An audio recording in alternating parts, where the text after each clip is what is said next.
I've built some home services businesses. I work inside franchising every day, and I'll tell you this up front. I've made just about every single mistake that you can make. Not little ones either. The kind that cost time, the kind that cost money, energy, and more family moments than I'd like to admit. So if you're exploring franchising or already in the trade, this episode might save you a lot of pain. So let's get after it.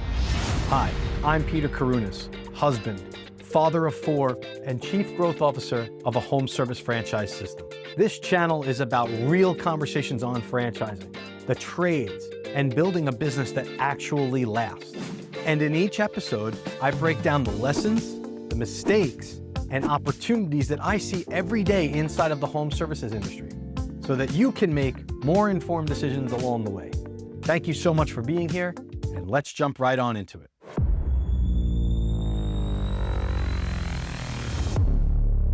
You know, I follow a lot of influencers. I follow a lot of people in the home services businesses, in the trades businesses. And one thing that people just don't talk about enough in business are the mistakes that they've made. Everyone wants to hear about how they got their success, how they grew their business from this much to this much, success stories and revenue numbers and growth. But mistakes are where the real lessons are learned, okay? And most of what I'm about to share with you are things that I see new owners still doing today. So what are they? Well, let's talk about them. There's a couple of them. So mistake number 1 is trying to do everything yourself. The first big mistake that I made was trying to do everything that I can whenever I could do it. I was the technician. I was the designer. I was the salesperson. I was the account manager, the problem solver, the janitor sometimes. And for a while, that feels productive. But eventually, everything ran through me, and that became the bottleneck. I became my own bottleneck. In every decision that needed to be made, I needed to be involved in. And when you're doing that, having looked back at it, nothing scales that way. It's actually like you are the business. If you wanted to sell your business to somebody who came in and bought it, they actually would not have the same success that you had because you were the business. This was actually one of the early mistakes I made when selling my first business.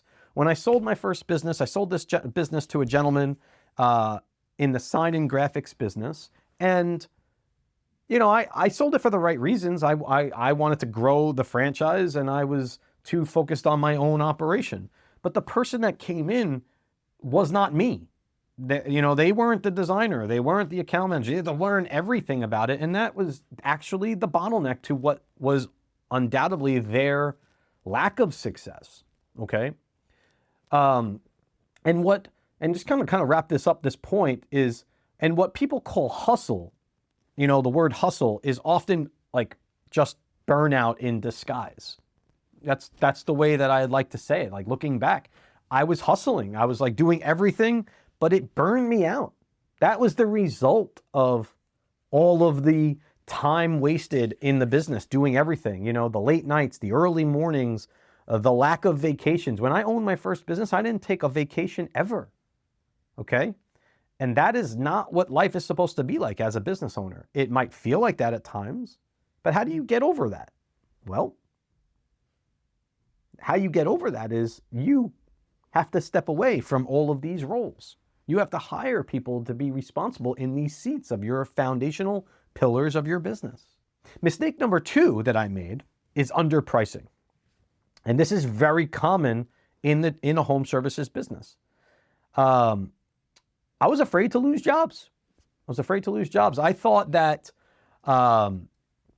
cheaper meant winning. And what I realized was I was building a business with no margin forever. When you look at lowering your price, what are you lowering? You're lowering your profit margins. You're negotiating against yourself. Just because a customer says, hey, can you do this $1,500 job for $1,000? I mean, that $500 is like where a lot of the margin is. Thin margins mean constant stress for you. And the truth is that pricing problems are usually confidence problems. And that's something that I had. I had confidence issues in my businesses. It's like, I need to make payroll this month, so I got to lower my price to win this job. When you understand your value and your costs, pricing gets a lot clearer for you as a operator. Just one more point on this is that you depend a lot more on volume when you have thin margins. That means you're always focusing on the new lead, new job, new business, instead of really honing in on, if I made a higher margin, I need less of those leads. I need to book less. I can fill my schedule and make more profit. That's something I never learned until years in. Really, it's a path to understanding this as quickly as you can. And that is probably, it's mistake number 2, but it might actually be my biggest mistake in my career. Now, mistake number 3, it's a common one. It's hiring too fast and firing too slow. And this one is huge. I hired too fast because I needed help. Once I realized that I can't do everything, I needed help, and I needed to find the right people to do the work that I needed at a high execution rate. But instead, I found somebody that was competent, that was capable of working full time, seemed really nice.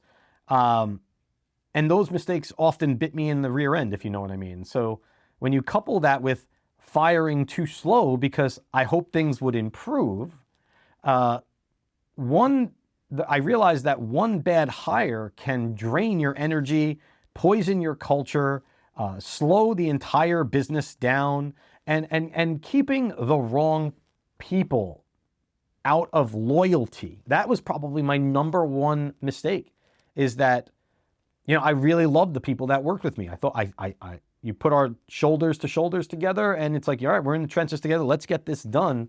But keeping the wrong people out of loyalty or fear usually costs more than letting them go.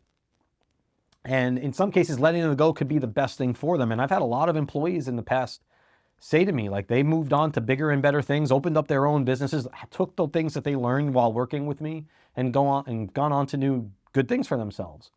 But that's a leadership lesson that took me a long time to learn. Finding the right people is a crucial element in business, not just in home services, not just in trades. Like, my brother owns 5 restaurants, and he often has to replace a line cook or a chef.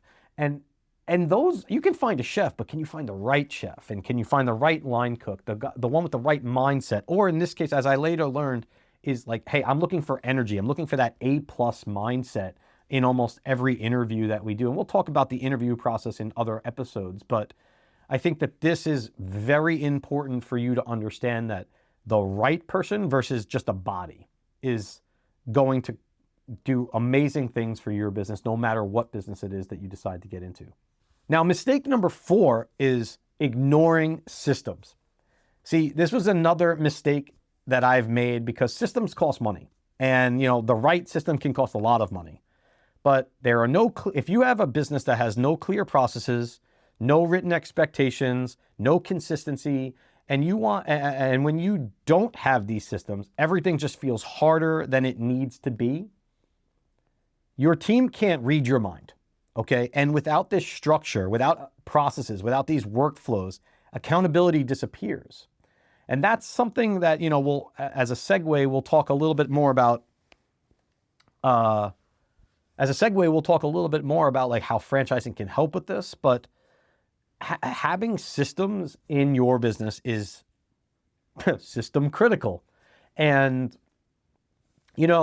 I've met a lot of vendors. There's a lot out there. There's cheap ones, there's expensive ones, there's the right ones, there's the wrong ones. You really got to get through the fluff to find the right systems. What are systems? Like, you got to find the right CRM. You got to align yourself with the right vendors.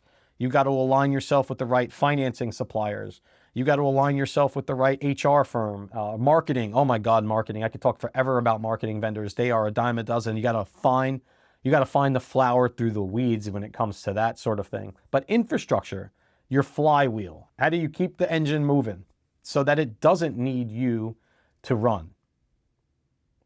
Very important to your success as a viewer, if you're in the businesses, if you're in the trades, to have systems, and franchising might actually be the right path for you if you don't. And mistake number 5 here is, And this one I learned from my dad, of all people, not watching the right numbers, not watching the right KPIs here.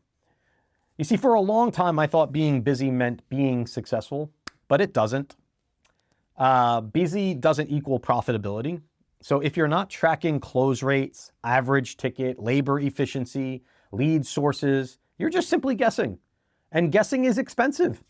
The numbers tell the truth, and even when it's uncomfortable. Now, let me tell you a little story. There was a point where I had to step back and be honest with myself. I realized that the business that I was running wasn't really broken, but my approach was.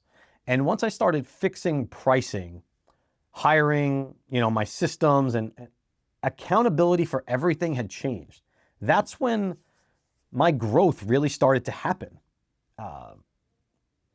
This was like late 2017, whereas I finally surpassed my first million in the business that I had, but it was because of all of the systems that we put in place. We had a better producing website that brought in leads, and then it's like when a lead comes in, this was what happens, and if it doesn't happen, this is what happens.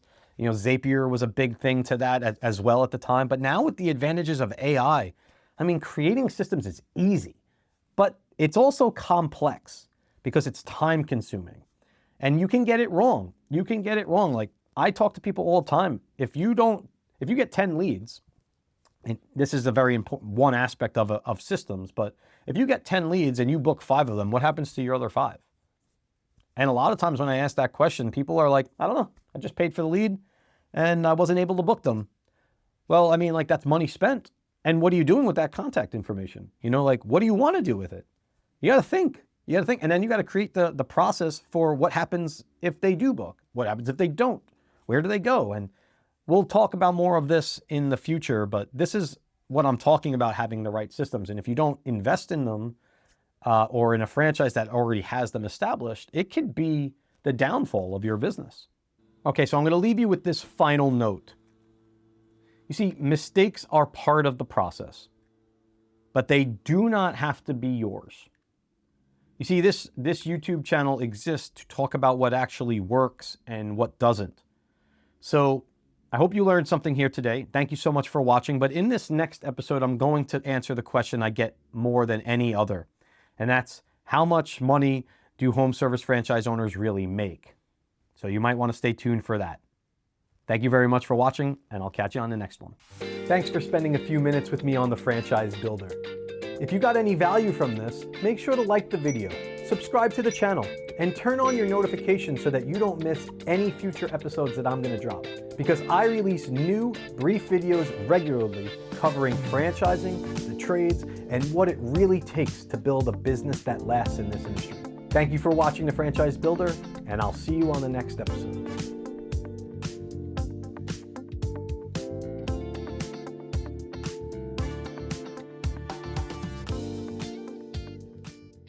Coming up this season on the Franchise Builder, like what drives revenue for your franchise, for your business? Because building a business is like having a child, and getting this wrong can cost you time, money, and stress.